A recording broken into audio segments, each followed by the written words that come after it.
Hello, welcome to another video. ఈరోజు మళ్ళీ మనము మార్కెట్ గురించి మాట్లాడుకుందాము, డే ట్రేడింగ్ గురించి. అయితే పాత వీడియోలో మనం ఏం డిస్కస్ చేసుకున్నామంటే ఎస్ఎంసీ కాన్సెప్ట్ గురించి తెలుసుకున్నాము. దాంట్లో trend, break of structure, trend reversal, change of character, వీటి గురించి కొంచెం నేర్చుకున్నాము. సో ఈ వీడియోలో వాటిని వాడి entry, stop loss and target ఎలా తీసుకోవాలో చూద్దాము. అయితే మార్కెట్ వచ్చేసి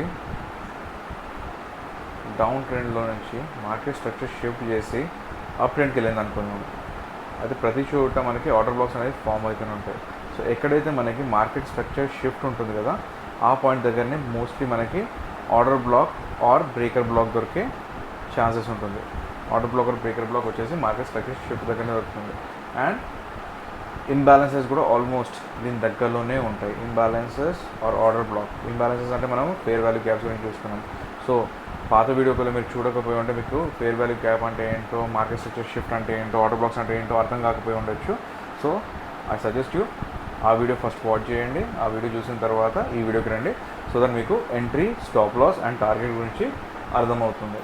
అయితే మనము మార్కెట్ వచ్చేసి మనకు ఫర్ ఎగ్జాంపుల్ డౌన్ ట్రెండ్ నుంచి మార్కెట్ స్ట్రక్చర్ షిఫ్ట్ ఇచ్చి అప్ ట్రెండ్లో మారింది అనుకుందాము. మారినప్పుడు ఈ పాయింట్ దగ్గర మనకి ఆర్డర్ బ్లాక్ అనేది ఉంటుంది. ఎక్కడైతే మార్కెట్ స్ట్రక్చర్ షిఫ్ట్ ఉంటుంది కదా, ఆ పాయింట్ దగ్గర మనకి ఆర్డర్ బ్లాక్ దొరుకుతుంది. అండ్ మార్కెట్ వచ్చి ఆర్డర్ బ్లాక్ని టచ్ అయ్యి పైకి వెళ్ళాలని ట్రై చేస్తుంది. సో ఆర్డర్ బ్లాక్ టచ్ అయినప్పుడు మనకి ఎంట్రీ పాయింట్ అనేది కనబడుతుంది. ఇక్కడ ఈ పాయింట్ దగ్గర మనం ఎంట్రీ తీసుకోవచ్చు. అండ్ టార్గెట్ వచ్చేసి ఏదైతే ఈ పీక్ ఫామ్ అయింది కదా, ఈ పీక్ దగ్గరనే టార్గెట్ పెట్టుకోవచ్చు. ఆర్ పాతది ఎక్కడైనా పీక్ ఉందనుకోండి, ఆ పీక్ దగ్గర మనం టార్గెట్ పెట్టుకోవచ్చు. అండ్ స్టాప్ లాస్ చూసుకుంటే స్టాప్ లాస్ ఆర్డర్ బ్లాక్కి ఒక 5 to 10 పాయింట్స్ కింది వరకు పెట్టుకోవాలి స్టాప్ లాస్. ఒకవేళ మీకు పీక్స్ లేదు అనుకుంటే అట్లీస్ట్ మీకు 1:2 రిస్క్ రివార్డ్ వస్తే కానీ మీరు ట్రేడ్లో ఎంటర్ అవ్వద్దు. 1:2 అన్న మినిమం ఉండాలి. ఒకవేళ మీరు 1:3 క్యాప్చర్ చేయకుంటే వెల్ అండ్ గుడ్. అండ్ ఇదంతా స్టార్ట్ పెట్టే ముందు టైం ఫ్రేమ్ ఇంపార్టెంట్ అండి. ఎప్పుడు కూడా ఇంట్రాడే ట్రేడ్ చేసేటప్పుడు 15 minutes, 5 minutes, 3 minutes and 1 minute ఈ టైం ఫ్రేమ్స్ వాడండి. అండ్ నన్ను అడిగితే 1 minute, ఒకవేళ మీరు బిగినర్ అయితే 1 minute అసలు చూడకండి. 1 minuteలో మీకు నాయిస్ చాలా ఉంటుంది. సడన్గా ఒక గ్రీన్ క్యాండిల్ రావచ్చు, సడన్గా రెడ్ క్యాండిల్ రావచ్చు. సో కన్ఫ్యూజ్ అయిపోయే ఛాన్సెస్ ఎక్కువ ఉంటుంది. సో మినిమం 5 minutesతో స్టార్ట్ పెడితే బెటర్ అండి. బెస్ట్ స్పాట్ ఇది 5 minutesతో మీరు ఎంట్రీ, ఎగ్జిట్ వెతకడం.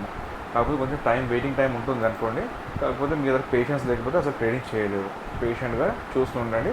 మార్కెట్ మీకు ఖచ్చితంగా ఆపర్చునిటీ ఇస్తుంది. ఆ ఆపర్చునిటీ మీరు గ్రాబ్ చేసుకొని మార్కెట్లో ట్రేడ్లో ఎంటర్ అవ్వాలి. సేమ్ థింగ్ మనము చార్ట్లో చూద్దాము. ఇది నేను నిఫ్టీ 50 చార్ట్ చూస్తున్నాను. ఒక 5 minutes టైం ఫ్రేమ్లో చూసుకున్నాము. ర్యాండమ్గా ఏదో ఒక డే ఈరోజు చూసుకున్నాము. ఇది కొంచెం సైడ్ వైజ్ కనిపిస్తుంది కదా. సో మనం ఫస్ట్ ఏం చేద్దామంటే మార్కెట్లో ఎప్పుడు ఇట్లా 2 lines పెట్టుకోండి. ఒకటి market structure shift and break of structure కోసం.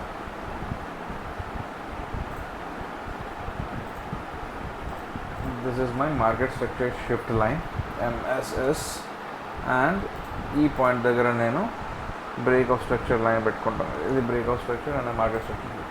అది మార్కెట్ ఏం చేసింది చూద్దాము. మార్కెట్ మోస్ట్లీ నిన్న అంటే ప్రీవియస్ డే, ఇది ఓపెన్ అయ్యే ప్రీవియస్ డే మొత్తం డౌన్ ట్రెండ్లో ఉంటుంది. అండ్ డౌన్ ట్రెండ్లో ఇది మనకి మార్కెట్ స్ట్రక్చర్ షిఫ్ట్ పాయింట్ ఇది. అండ్ ఈ పాయింట్ దగ్గర మనకి బ్రేక్ ఆఫ్ స్ట్రక్చర్ వచ్చింది. ఆ తర్వాత మార్కెట్ ఏం చేసింది, మళ్ళీ బ్రేక్ ఆఫ్ స్ట్రక్చర్ కొత్తగా ఫామ్ చేసింది ఈ పాయింట్ దగ్గర. అండ్ మార్కెట్ స్ట్రక్చర్ షిఫ్ట్ వచ్చేసి ఈ పాయింట్ దగ్గరికి షిఫ్ట్ అయింది. సో ఇక్కడ మనకి ఆర్డర్ బ్లాక్ ఉంది for bearish trade order black ఇక్కడ ఉంది. అండ్ మార్కెట్ ఏం చేసింది, ఈ పాయింట్ని బ్రేక్ చేయకుండా, అంటే లోని బ్రేక్ చేయకుండా అక్కడనే ఆగిపోయింది. And next day market structure shift break చేసి పైకి వెళ్ళింది. అదే మార్కెట్లో ట్రెండ్ రివర్సల్ అయింది ఈ పాయింట్ దగ్గర. దాని అర్థం ఏంటంటే మార్కెట్ బియరిష్ ట్రెండ్లో ఉండి మార్కెట్ స్ట్రక్చర్ షిఫ్ట్ పైకి బ్రేక్ చేసి పైకి వెళ్ళిందంటే ట్రెండ్ రివర్సల్ అయినట్టు. మనకి ట్రెండ్ రివర్సల్ అయింది. సో మార్కెట్ బియరిష్ ట్రెండ్ నుంచి బులిష్కి షిఫ్ట్ అయింది. సో మార్కెట్ ఈ ట్రెండ్ నుంచి ఈ ట్రెండ్కి షిఫ్ట్ అయింది కదా, బియరిష్ టు బులిష్. అయితే మనము బులిష్ ట్రేడ్ కోసం వెతకాలి. సో బులిష్ ట్రేడ్ కోసం వెతికేటప్పుడు ఎలా వెతుకుతాము? సో మార్కెట్ స్ట్రక్చర్ షిఫ్ట్ అయిపోయింది. మనకి break of structure bullish side ఏమన్నా ఉందా వెతుకుతాము. సో సో ఇక్కడ మనకి ఈ పాయింట్ దగ్గర మార్కెట్ స్ట్రక్చర్ బ్రేక్అప్ స్ట్రక్చర్ దొరికింది. సో మనకి మార్కెట్ స్ట్రక్చర్ షిఫ్ట్ వచ్చేసి దీని కింద ఈ పాయింట్ దగ్గర వస్తుంది అండ్ ఇక్కడ మనకి ఆర్డర్ బ్లాక్ ఉంది. అండ్ మార్కెట్ అంత కిందకి వచ్చిందా, రాలేదు. రాకుండా పైకి వెళ్ళిపోయి కొత్త బ్రేక్అప్ స్ట్రక్చర్ ఇచ్చింది. సో కొత్త బ్రేక్అప్ స్ట్రక్చర్ ఇస్తే మనము మన మార్కెట్ స్ట్రక్చర్ షిఫ్ట్ని కూడా పైకి షిఫ్ట్ చేస్తున్నాం టు రీసెంట్లో. ఇది రీసెంట్లో అవుతున్నప్పుడు. అండ్ ఇక్కడ మనకి ఆర్డర్ బ్లాక్ ఉంది. మార్కెట్ వచ్చిందా, రాకుండా మళ్ళీ బ్రేక్అప్ స్ట్రక్చర్ పైకి షిఫ్ట్ అయింది. అయితే మనం కూడా మార్కెట్ స్ట్రక్చర్ షిఫ్ట్ని పైకి షిఫ్ట్ చేద్దాం. ఇది లో. సో ఇది బ్రేక్అప్ స్ట్రక్చర్. అండ్ ఈ బ్రేక్అప్ స్ట్రక్చర్ చేసే ముందు ఇక్కడ లో ఇచ్చింది కదా, ఈ లో దగ్గర పెట్టేసుకోండి. అండ్ ఈ లో దగ్గర మనకి ఆర్డర్ బ్లాక్ అనేది దొరుకుతుంది. This is our order block. And order బ్లాక్తో పాటు మనకి ఇక్కడ ఫేర్ వాల్యూ గ్యాప్ కూడా ఏర్పడుతుంది. చూడండి, ఇప్పుడు మీరు గట్టిగా అబ్జర్వ్ చేస్తే ఈ పాయింట్ నుంచి ఈ పాయింట్ వరకు మనకి ఫేర్ వాల్యూ గ్యాప్ కూడా ఉంది. సో ఇది పర్ఫెక్ట్ ఆర్డర్ బ్లాక్ మనకి దొరికింది. సో ఇక్కడ మనం ఒకవేళ ఎంట్రీ చేస్తుంటే బ్రేక్అప్ స్ట్రక్చర్ ఇక్కడ అయింది కదా, ఇక్కడ అయిపోయిన తర్వాత ఈ పాయింట్ దగ్గరనే మనము ఎంట్రీ కోసము పెట్టేసుకున్నాము. అండ్ స్టాప్ లాస్ వచ్చేసి ఆర్డర్ బ్లాక్కి కింద ఒక 5-10 పాయింట్ పెట్టుకున్నాం. ఫర్ ఎగ్జాంపుల్ 30 పాయింట్ పెట్టుకున్నాం రౌండ్ ఫిగర్గా. అండ్ 60 పాయింట్స్ 1:2 అవుతుంది మనకి.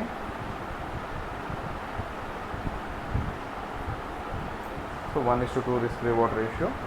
మార్కెట్లో మనకి ఎంట్రీ వచ్చిందా, ఈ పాయింట్ దగ్గర ఎంట్రీ వచ్చింది. కానీ స్టాప్ లాస్ హిట్ అయింది, అవ్వాల. స్టాప్ లాస్ హిట్ అవ్వకుండా మనకి టార్గెట్ ఈ పాయింట్ దగ్గర రీచ్ అయింది. 1:2 రిస్క్ రివార్డ్ వచ్చింది. అయితే ఇక్కడ ఈ పాయింట్ అయినా పెట్టుకోవచ్చు మీరు, లేకపోతే ప్రీవియస్ డే హై పీక్స్ ఉన్నాయి కదా, అవి కూడా మీకు టార్గెట్స్ అవ్వచ్చు. సో ఈ పాయింట్ వచ్చేసి మీకు టార్గెట్ 1, ఆ తర్వాత ఈ పాయింట్ వచ్చేసి మీకు టార్గెట్ 2, అండ్ ఈ పాయింట్ వచ్చేసి ఈ పీక్ వచ్చేసి టార్గెట్ 3. దానికి పైన ఇంకేమైనా ఉన్నాయా, ఏం లేవు, దూరంలో.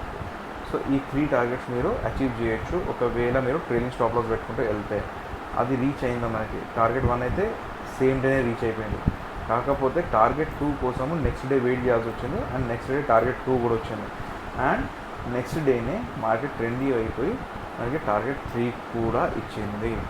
సో మోస్ట్ ప్రాబ్లీ మనము 1:4 రిస్క్ రివార్డ్తో బయటపడవచ్చు ఈ ట్రేడింగ్తో. సో ఆర్డర్ బ్లాక్స్ వెతికి ఈ type of entry and stop loss and exit పెట్టుకుంటే, రూల్ బేస్డ్ సిస్టమ్ పెట్టుకుంటే, మీరు ఒక సిస్టమ్ క్రియేట్ చేసి పెట్టుకుంటే మీరు విన్నింగ్ రేట్ని పెంచుకోగలుగుతారు. విన్నింగ్ రేట్స్ ఎక్కువ ఉంటాయి అండ్ లూజింగ్ స్ట్రీక్స్ తగ్గుతాయి. ఓకే, సో ఇదండి బ్రీఫ్గా స్టాప్ లాస్, ఎంట్రీ, వీటి గురించి. అండ్ సేమ్ థింగ్ క్రిప్టో మార్కెట్లో కూడా చూడొచ్చు. ఫర్ ఎగ్జాంపుల్ ఇక్కడ క్రిప్టో మార్కెట్లో చూడండి, ఇప్పుడు బీటీసీ నేను ఓపెన్ చేసి చూస్తున్నాను. అప్పటి నుంచి ఒక 15 డేస్ టైం ఫ్రేమ్ పెట్టుకున్నాను. అయితే ఇక్కడ గమనిస్తే మనకి మార్కెట్ స్ట్రక్చర్ షిఫ్ట్ కనిపిస్తుంది.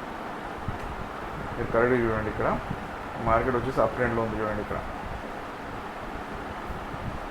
అప్ ట్రెండ్ నుంచి సడన్గా ఈ లోని బ్రేక్ చేసి కిందికి వచ్చింది. సో ఈ పాయింట్ దగ్గర మనకి మార్కెట్ స్ట్రక్చర్ షిఫ్ట్ అయింది.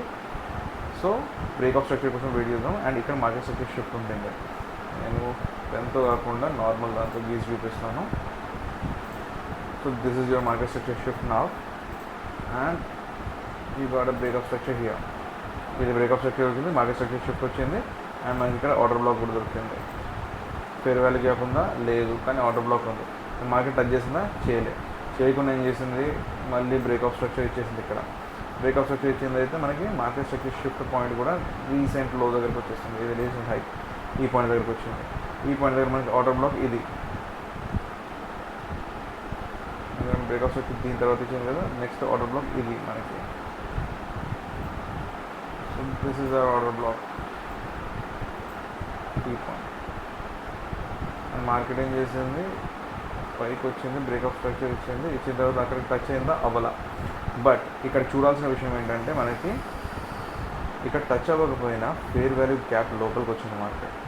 సో ఇక్కడ మీరు గమనిస్తే ఈ పాయింట్ నుంచి ఈ పాయింట్ వరకు మనకి ఫేర్ వాల్యూ గ్యాప్ ఉంది. So fair value gap entry confirm ఇక్కడ.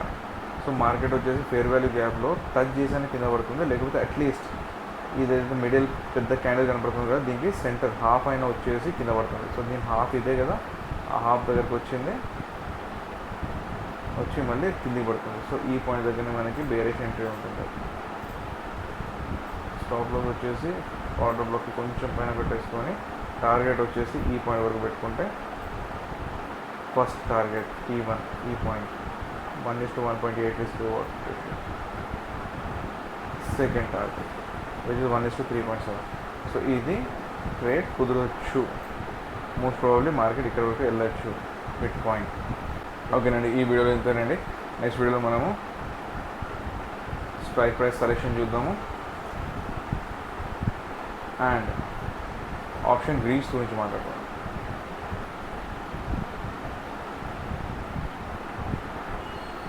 Okay, so thank you for watching the video. See you in another video.